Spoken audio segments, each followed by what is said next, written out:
guys, good morning. Because we have a lot of corn, I harvested 13 pieces of corn yesterday from my organic garden. So here you go. I'm gonna boil corn with water. Usually when I boil corn, no water on Salad Master. But since this corn here, or what you call this silk, it's really good for UTI, or really good for for kidney, to cleanse your kidney. So this is a kidney cleansing. So I included even the corn skin, this corn husk, I included it. And of course you add water. And I'm gonna cook this in a medium heat here in Salad Master cookware. This is 9 pieces because it's small corn. So 13 pieces, I have left 4 pieces for barbecue. So this one is for barbecue, the 4 pieces I left. So this is 9 pieces. Imagine, it fits on a 4-quart Salad Master, but the 9 pieces because it's small. You see guys, it's small. This one a little bit bigger, and it's still baby. See? This one is still soft, so it's gonna be very sweet because it's a fresh harvest from last night. So I couldn't cook last night because it's too late already to eat, because we ate outside last night. So today, I'm gonna cook this for our yummy breakfast. So now, let's put in the stove. So let's put this on the stove. So it says, to make it a little bit sweeter, the corn when you boil, you have to add a little bit salt. So now we're gonna add it's a kosher salt, so it's healthy salt. So we're gonna put 2 pinch of salt because there's a water on it. So 2 pinch of salt is enough. It's not going to be salty guys because this is a lot. Okay, so close the lid, and then we're gonna turn to medium. So it's medium heat guys. So number 5. So number 5 is medium heat because number 10 is high. So always cook on a medium heat in Salad Master pot to keep the nutrients of the food you are cooking. So when it's starting boiling, the corn, I turn to low, 3.5 instead of medium. So I turn it to medium low. So let's check it out after 15 minutes. Oh wow, the corn is cooked already. Nice. And I'm gonna have a corn tea. I have a corn food and a corn tea. So let's try this. We have to turn this up. So 15 to 20 minutes only guys, boiling the corn with water. It's time to try the corn. Let's see. Oh, it's hot. It's really hot.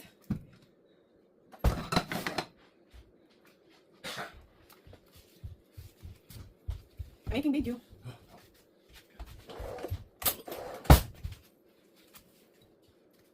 It's nice. It looks beautiful. Oh, white and yellow, the color.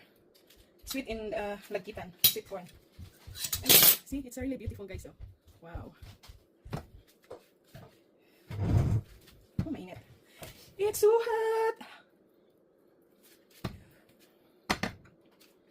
I just leave this because so just leave it there. It's gonna keep the corn freshness. See, there's some big also, and there's some small. Ingat, pinaksanay ang kamay kasi masyadong mainit. Madali na kasi ang paghuhugas ng plato. Yan. See? Bon appetit! Let's try! And another plate for me, of course. I'm just gonna put in the plate. Mainit. And that's why I'm removing this because I'm gonna get the corn tea. Let me try the corn soup, or it's not a soup, it's a corn liquid or corn tea. Oh my god, it's so good. It's fresh and sweet. Yummy, yummy. So the salt, a little bit salt, it make your corn sweeter when you boil. Don't put too much salt, just pinch of salt is good. So now I'm gonna put this on a cup.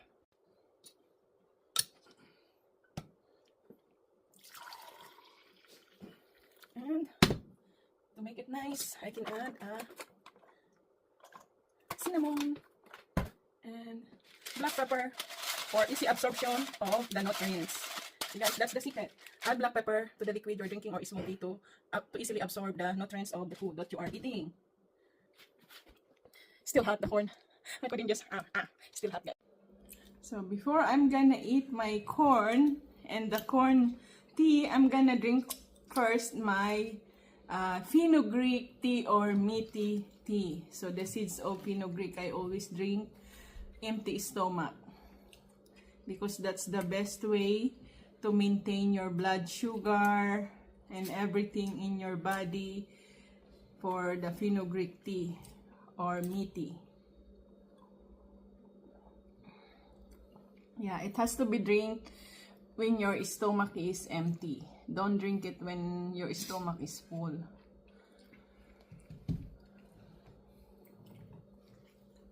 If you don't have time in the morning, you can do that also at night before you sleep. Of course, you have to be not full.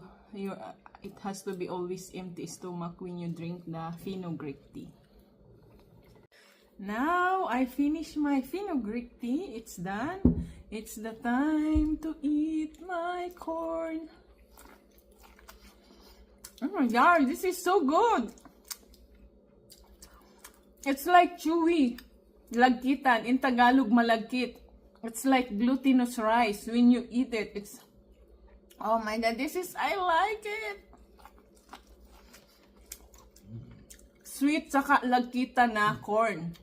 Wow, it's combination. You see the color, guys? It's so yummy. It's so sweet. Makakarami ako nito. Sira na naman ang diet. This is my organic corn. Organic is the best. It's very sweet, guys, and fresh harvest. Of course, I put black pepper on it.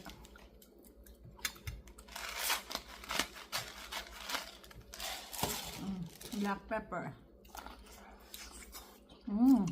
Sarap. Kain tayo, guys. Let's eat. Bon appetit! Grabe. So, if you plant something, you're gonna have a lot of harvest in very delicious organic. You're gonna be very sure that your harvest is organic because you're the one who grow it, who planted it. It's really good. Thank you guys for watching. Please subscribe, hype, likes and comments, and share my YouTube videos so your friends and some relatives can watch also, and then they can join on a raffle promo on Christmas or New Year. So we're gonna have raffle for all the subscribers on Christmas and New Year. So good luck to you guys. Advance Merry Christmas. It's so good. This is my second corn. I finished one, the bigger one, and this is the smallest one. I'm full already. See guys, when you eat very healthy and organic, you can easily feel full on your stomach. Unlike when you eat those food that a lot of preservatives you eat, you want your tummy or your body want to eat more because of the preservatives, additives. They call it additives, preservatives. But when you harvest from your garden, any vegetables or any food that you know that you're the one who grow it, it's easily full your stomach, and it's so good. Sarap talaga. This is similar the taste of, I remember when we were young.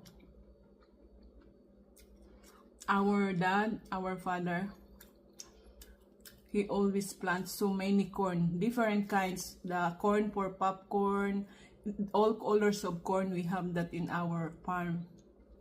But when my dad passed away, of course, reduce the crops in the farm. So we start like a little bit starving. Not very starving, it's like we miss a lot of crops from the farm because my dad is from the kid's life, he's doing farming until his time of pass away, 62 years old. Sarap. Grabe guys, ang sarap talaga. Tamis-tamis, malagkit na matamis-tamis. Super. Sabi ko sa kasama ko, kasi bibisita kami dun sa, we will go for farmer's market.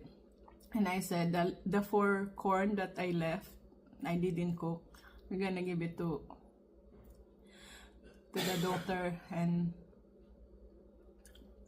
said, no, that's our, because it's so yummy, the corn. Doesn't want to give to others. It's really good. ibigay na lang daw namin yung mga zucchini. Kasi ang daming zucchini. May ano pala ako sa lahat. Ayun, no? Tara, lapit tayo sa zucchini. Ang lalaki kasi ng zucchini ko. Kahit ako tinatamad na akong kumain, mas gusto ko yung maliliit. Ito, only 2 weeks. Grown big jumbo zucchini. So, I'm gonna leave only 1 piece for us and I'm gonna bring this to them so they can make a zucchini pie. And I have to harvest the tomatoes because we're gonna give that also. So, we're going to the farmer's market because I'm gonna buy organic garlic for planting. I'm gonna plant organic garlic here in Washington State, USA before I go back to Canada. So when I come back, harvest time for the garlic. Kinainan ng kasama ko sa bahay, diba, sa puti. Ang daming tira-tira. Ubusin ko to, sayang yun, nagpakahirap ako dito, pagod na pagod ako magtinim nito. Nanghinayang kasi ako guys, kasi yung mga bata kami, ganyan kami pag kumain, linis na linis, walang tira. Ito, puti kasi siya. Ayan, daming tira. Sayang, ang sarap-sarapan naman. Nakadalawa lang din siya, musog na. Ang malaking tao yun eh. Dalawang malaki yung kinainan nyo, simutin ko to, sayang, diba? Ayoko magsayang ng pagkain, lalo na ganito organic, very healthy. So, I do wanna harvest this because it's still young. Because you know, I wanna make a dish from corn, the one that really adult. It's like close, near to be seeds for planting. That dish, pinaltok. We call it in Tagalog pinaltok. We boil it and then we put coconut milk and then we cook with coconut milk and with young shredded coconut when we eat and put a little bit brown sugar and it's so good, that dish of corn. But this one, because it's still baby, I cannot make like that.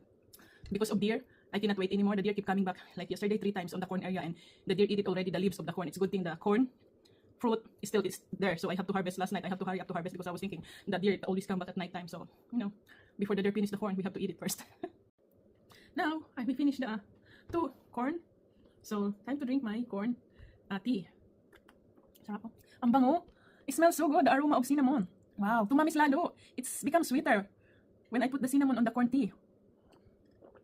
Then after a few minutes, I have to run to the toilet to pee because it's gonna make you pee. Because this one is a cleanser for your kidney. That's why when I cook corn, if it's not barbecue, I always include the silk and the corn husk because that's really good for the kidney, to clean up your kidney. It's a little bit spicy because of black pepper. It's so good and sweet and spicy. Wow, it's nice combination. O, diba? 2 in 1. I got a cornmeal and a corn tea. See guys, that's how you do. Don't just throw the corn husk and corn silk. It's a lot of health benefits in your body. If you don't believe me, just do research on your Google and it will tell you what is the health benefits of the silk of corn. Or in Tagalog, yung bukok ng mais. Mais, we call it mais. In Spanish, mais also. Sarap. Grabe. It's complete my day. Imagine the hard work when I was working in my garden. It's giving me all muscle pain and everything, but when you eat the fruit of it, it's like relax your body and give you peace and calmness. See, that's what you're gonna feel when you have your own small farm or small organic garden. And it's all organic because I use my own urine to water it. And well, that's in my YouTube also, how you're gonna measure the urine when you water your plants. You use your urine when your plants are still small and it doesn't grow fast. If you want to grow fast, use urine and banana peel, soak in a water. After 2 to 3 days, you can water it. The rice, hugas bigas in Tagalog, when you wash the rice, the water that you remove from rice, use that also, water it to the plants. Probiotic, that's the probiotic for the plants in the banana peel. And also, I use some ash because, you know, we have a heater here that use woods, so I get some ash and pour in on the soil. So, and also the eggshells. Coffee in tea bags, the tea. Excuse me, I bought a tea bags and all the tea, I don't throw it, I just put that in the plants and coffee because coffee and tea, it's a nitrogen for the plants. See guys, you're gonna learn a lot from me. Mauubos na ang aking tea, ang aking corn tea, pero meron pang natira. There's another more in my pot. So it's gonna be another 1 cup of corn tea. I'm gonna drink that later when I feel thirsty. It's so good with cinnamon. And with black pepper. Maanghang-anghang, sweet and spicy. Para na siyang may tina ako, may panghimagas pa. So, diretso na siya panghimagas or it's like a dessert, my tea. Because it's sweet and spicy.